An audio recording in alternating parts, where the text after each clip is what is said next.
She scrubbed his floors on her hands and knees. She washed his dishes in silence. She never complained, not once. And the entire galactic dominion was watching. Because what this one human did, what he didn't even realize he was doing, would fracture a 1,000-year-old empire and save it at the same time. This is the story of Commander Jace Merritt, a retired military engineer, living on the edge of civilized space. A girl named Vel, who wasn't what she appeared to be, and a moment of simple human decency that shook the stars. Before we dive in, here's what you're going to get out of this.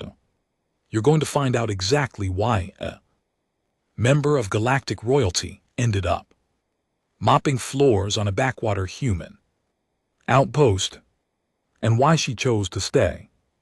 You're going to see how one man's completely ordinary behavior, just treating someone with basic human decency, turned out to be the most extraordinary thing anyone in the galaxy had ever witnessed.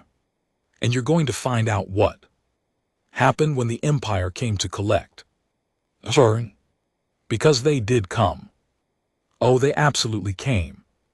Let's get into it. Let me tell you about the kind of man who ends up alone on a station at the edge of explored space. It's never the young and ambitious ones. It's always someone who's seen too much and decided silence was better than noise. Distance was better than closeness.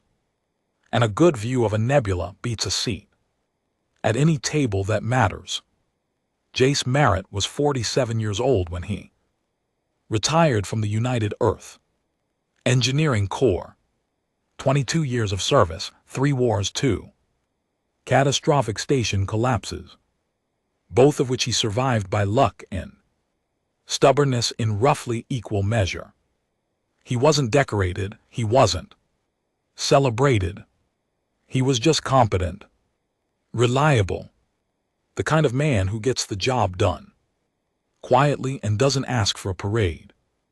Afterward, when he mustered out, they gave him a modest pension, a letter of commendation from a general who'd never met him, and a list of relocation assistance programs he had no interest in using. What he wanted, all he wanted, was somewhere quiet, somewhere that didn't remind him of firefights or the sound of pressurized corridors screaming before they gave out. He found it at Outpost Meridian 9. Most humans had never heard of it. The ones who had usually described it the same way. Yeah, it's out there, edge of the caveth. Expanse, mostly Threlian traders, good. Supply runs, quiet. Quiet. That was the word that closed the deal. Jace bought a modest unit, 4 rooms, a repair workshop, a small kitchen that looked out through a scratched porthole at a purple nebula that never quite looked the same 2 nights running. He set up his tools. He took on odd jobs fixing environmental systems, patching hull fractures for the dock workers, rewiring sensor arrays for passing freighters. He didn't make friends easily. Wasn't unfriendly, just contained. The Threlian merchants liked him well enough because he was fair, and he didn't overcharge. The handful of other human residents respected his space. The various alien species that cycled through Viridian 9 on trade routes found him curious but harmless. He drank the same cup of synthetic coffee every morning at 600. He took a walk along the observation deck every evening. He watched the nebula. He didn't bother anyone. And that was fine. That was exactly what he wanted. The thing about men like Jace Merritt is that they don't go looking for extraordinary things. which is usually exactly how extraordinary things find them. Now, here's where it gets interesting. Because the day Vel arrived at Viridian 9 wasn't remarkable from the outside. Just another shuttle, another body looking for work.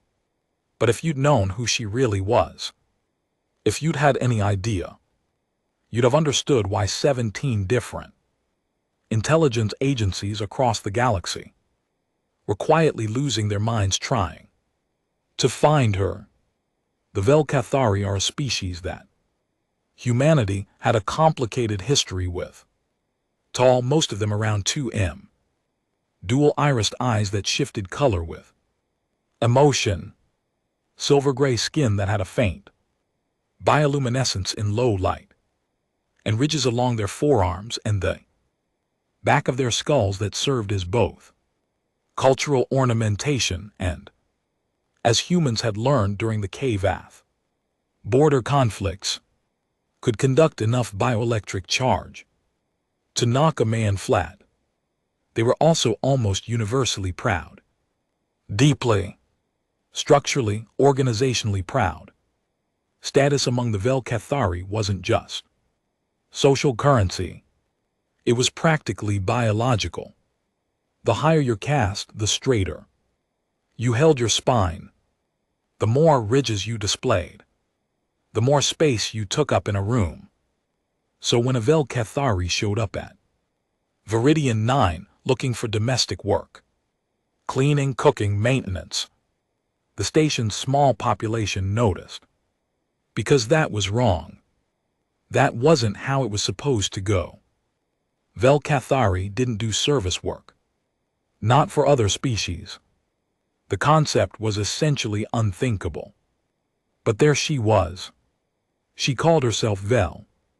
Just Vel.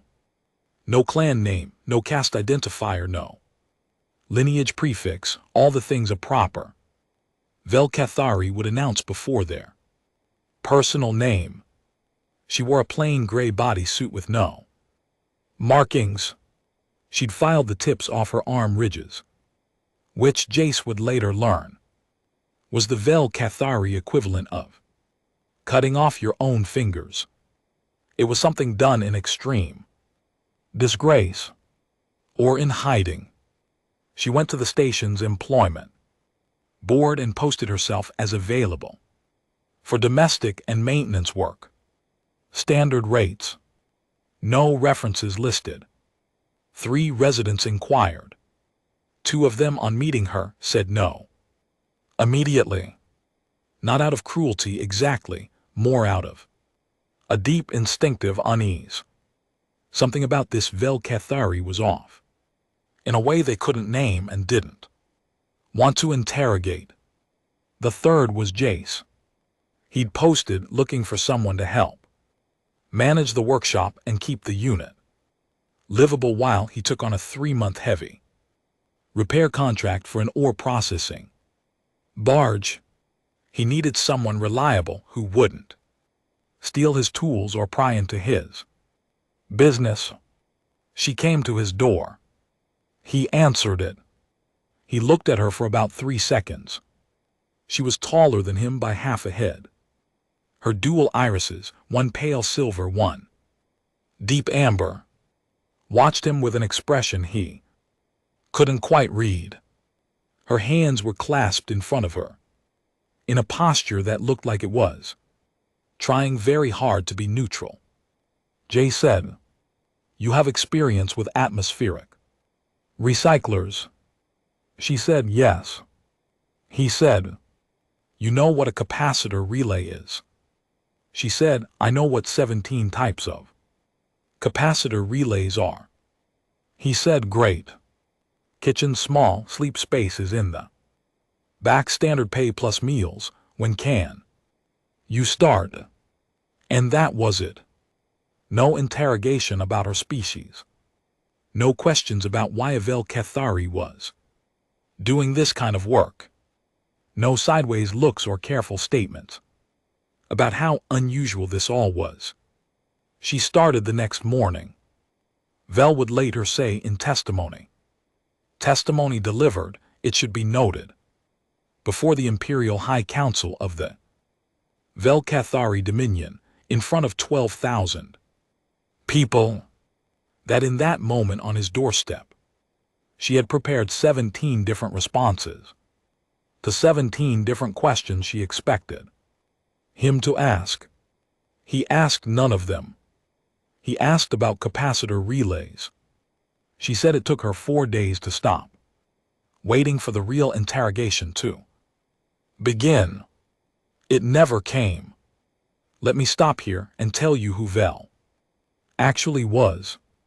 Her full name, the one she never used on Viridian 9, was Velhari Solna Kale, third daughter of the Dominions, Imperial House Kale, designated successor to the Kavath throne. She was, in simple terms, a princess, not a ceremonial one, not a figurehead. The Vel-Cathari succession didn't work the way human monarchies did.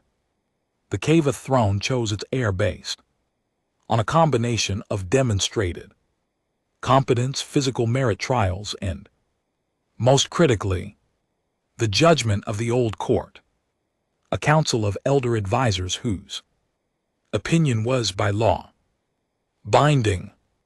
Vel had passed the competence trials at 16. She had passed the physical merit assessment at 21, the first candidate in 3 centuries to achieve a perfect score. And then the old court had ruled against her, not because she'd failed, because they didn't want her. The political details are complicated, but the short version is this.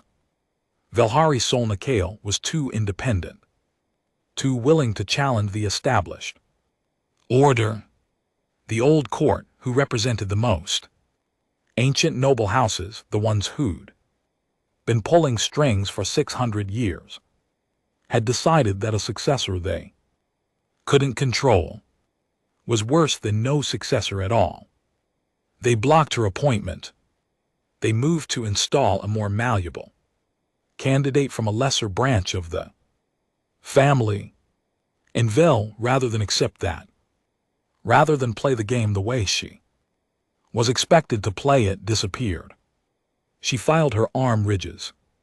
She took a false name. She vanished into the endless river of the galaxy's traveling population and ended up by a chain of decisions and near misses she described later as chaotic providence. At Viridia 9, she'd been running for 8 months when she knocked on Jace's door. She was exhausted. She was using a low-grade neural damper to suppress her bioluminescence so she wouldn't be recognized. She hadn't slept more than 4 hours at a stretch in weeks. And for the first time in her life, the first time since she was a child being prepared for the throne, nobody was treating her like a piece in someone else's game. So here's what the next 4 months looked like. Jace went to work on the ore barge contract. He was gone 6, sometimes 8 hours a day, often returning covered in hull sealant and looking like he'd been in an argument with a plasma cutter, which frequently he had been. Val maintained the unit. She kept the systems running.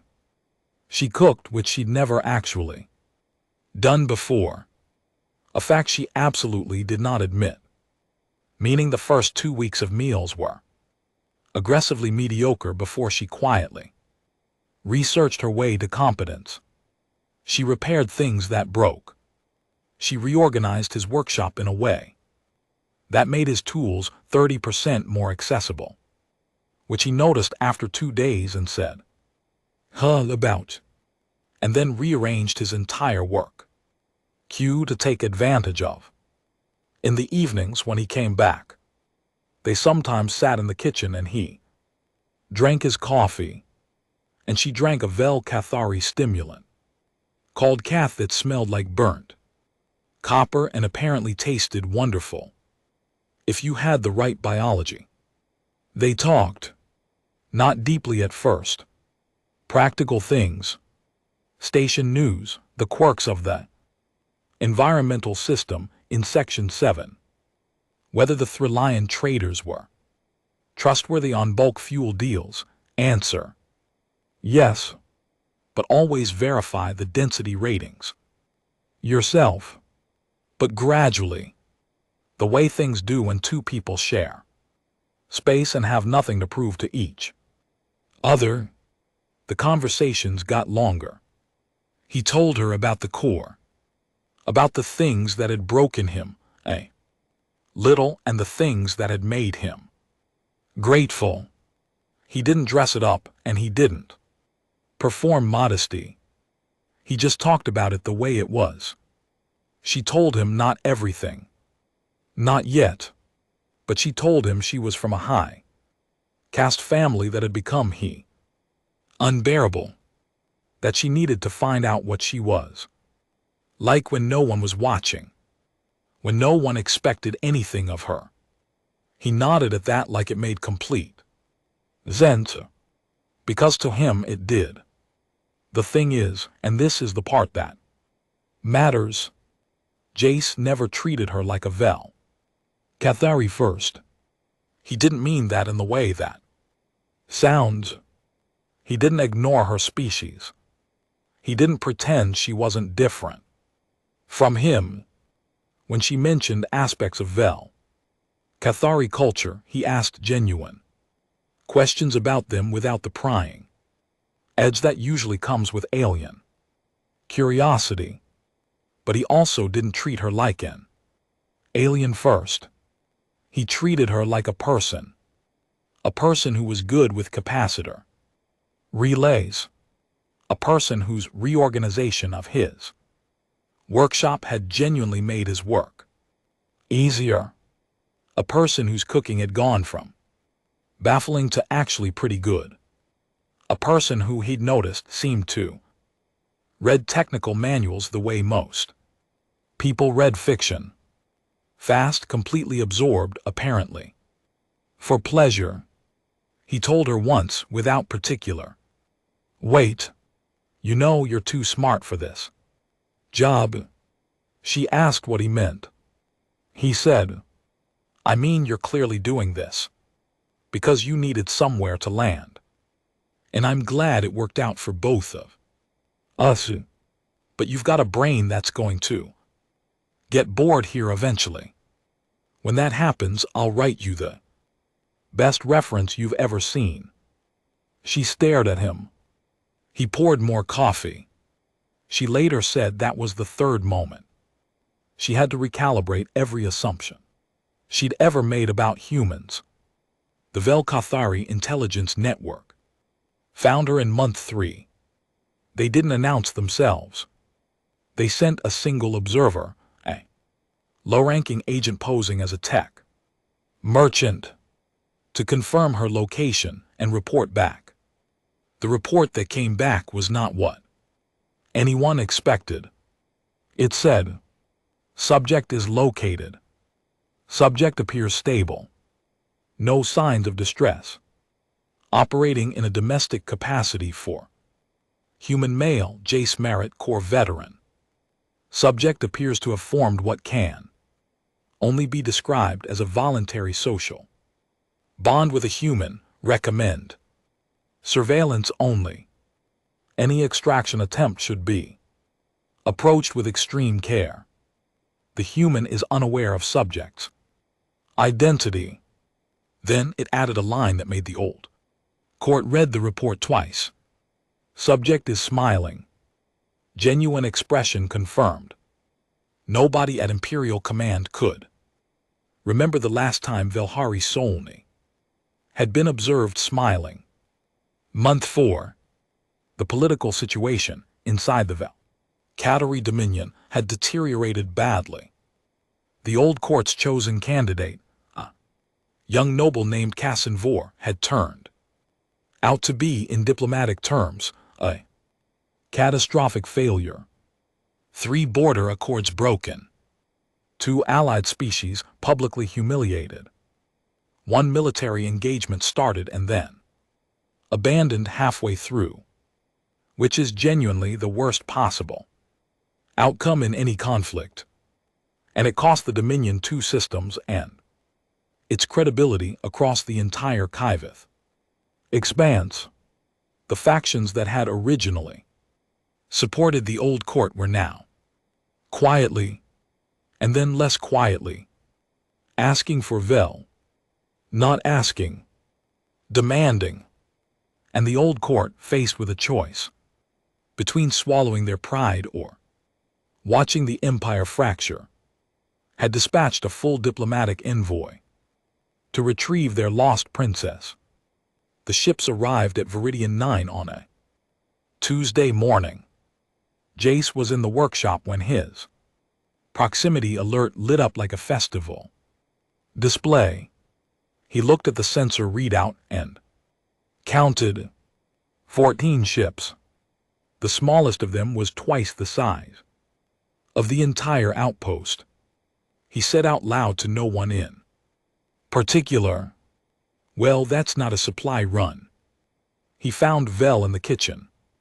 She was standing at the porthole with her back to him, and she was completely, unnaturally still. "Val," he said. "I know," she said. "You want to tell me what's going on?" She turned around, and for the first time since she'd arrived, she wasn't suppressing the bioluminescence. It was coming off her in slow, deep pulses, gold and silver rippling across her skin in waves. Her dual irises had shifted to full amber. Her spine was straight in a way he'd never quite seen before. She looked, Jace would say later, like someone who had just remembered something they'd been trying to forget. She told him all of it. He listened. He didn't interrupt. He didn't move. When she finished, there was a long silence. Then he said, "So you're royalty?" "Yes. And those are your family ships." "Effectively. And they've come to take you back?" "Yes." He was quiet for another moment. Then he picked up his coffee cup, realized it was empty, set it back down. "What do you want to do?" he said. She blinked. Both sets of irises. "What do I? What do you want, Val?" "Not what they want. Not what the Dominion needs. What do you want?"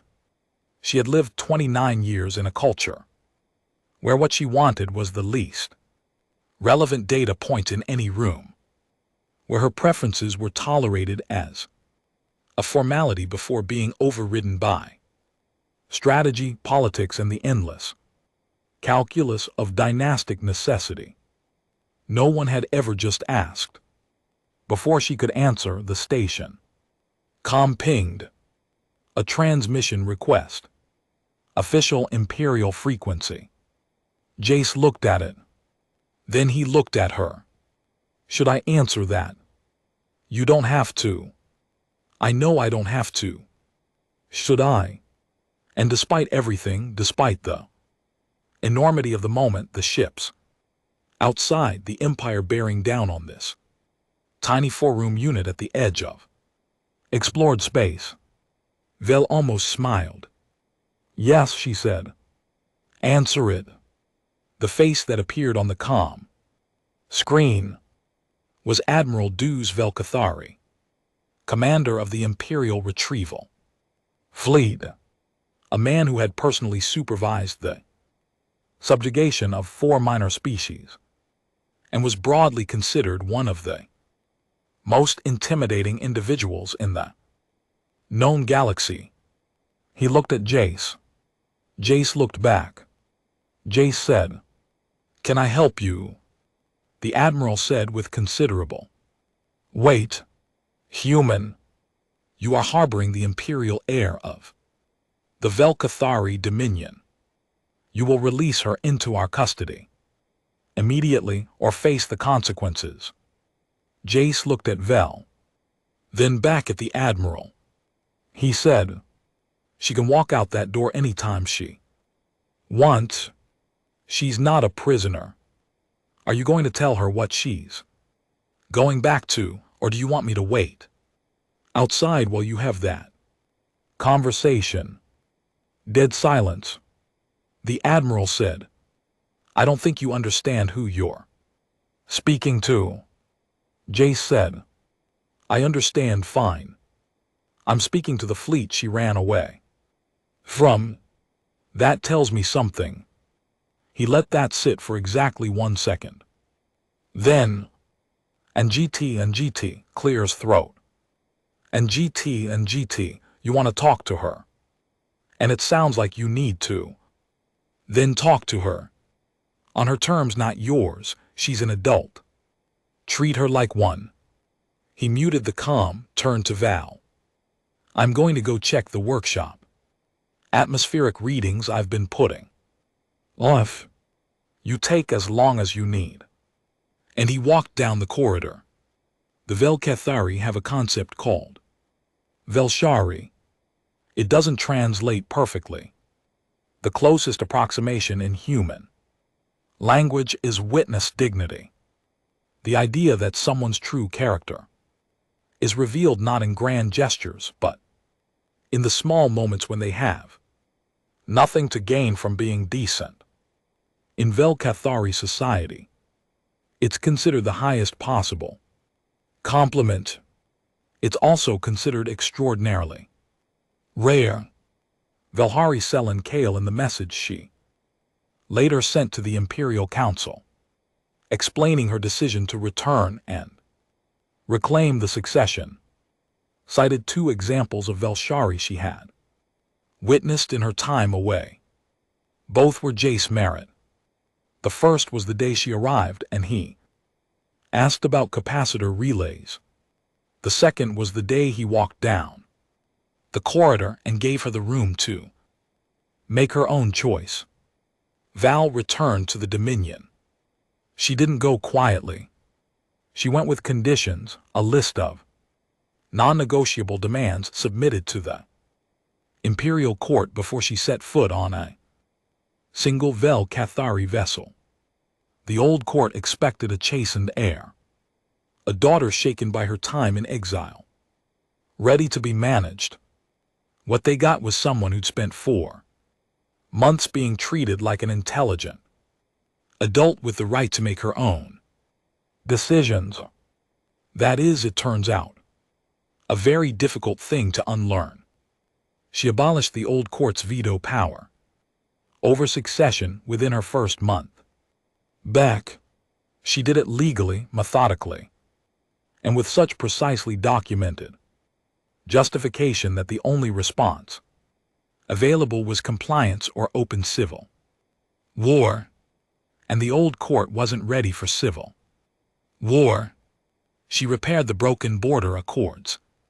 In 6 weeks, she personally conducted the negotiations that returned the 2 lost systems, not through military posturing, but through what became known in diplomatic circles as the Viridian approach, a negotiation style characterized by radical directness, complete honesty about limitations, and the entirely alien concept alien to the Vel-Cathari anyway, of treating the other party as an equal. The allied species who'd been publicly humiliated under Kassan Vor's regime received a personal transmission from Velhari Solin, not a diplomatic note, a personal message, recorded in their own languages, acknowledging the specific insults by name. The first response back from the Threlian Covenant began with, "We did not know your species was capable of this." She wrote back, "I'm not sure we knew either. I had to go somewhere quiet to remember." 6 months after Vel left Viridian 9, Jace received an official communication from the Imperial House Kale. It was not a summons. It was not a demand. It was a request. The newly reconstituted Imperial Advisory Council, a body Vel had created to replace the old court, had a vacancy. The position was called Velshari. Council, created new, never existed before. The job description was exactly one sentence: to speak plainly when everyone else is speaking carefully. Attached was a note in Vel's handwriting. It said, "I know you prefer quiet. This comes with a good porthole view. The coffee is synthetic, but I've already put in a requisition for better V." He took the job. Of course he did. Here's the thing that sticks with me about this story. Jace Merritt never tried to be a hero. He never tried to change the galaxy. He just treated someone the way he'd want to be treated, asked the questions that actually mattered, and got out of the way when it wasn't his call to make. That's it. That's the whole formula. And somehow, because of that, because of those tiny, unremarkable moments of basic human decency, an empire got a leader worth following. A woman who'd been told her whole life that her choices didn't matter, discovered what it felt like to have someone ask what she wanted, and a man who'd gone to the edge of the galaxy to be left alone found out that sometimes the universe won't let you stay hidden when it needs exactly what you've got to offer. The HFY community talks a lot about humanity being warrior class, about our endurance, our aggression, our tactical mind. All of that's real. All of that's part of us. But this is also part of us. The capacity to look at someone, anyone, from anywhere, and just treat them like a person. That one might be the most dangerous thing about us. If you want more stories like this one, stories where humanity's greatest weapon turns out to be something no one saw coming, the next one is already up. It's called The Aliens We're Afraid of. Human Curiosity. So we studied them back. It's right there. You might as well click it. See you in the next one.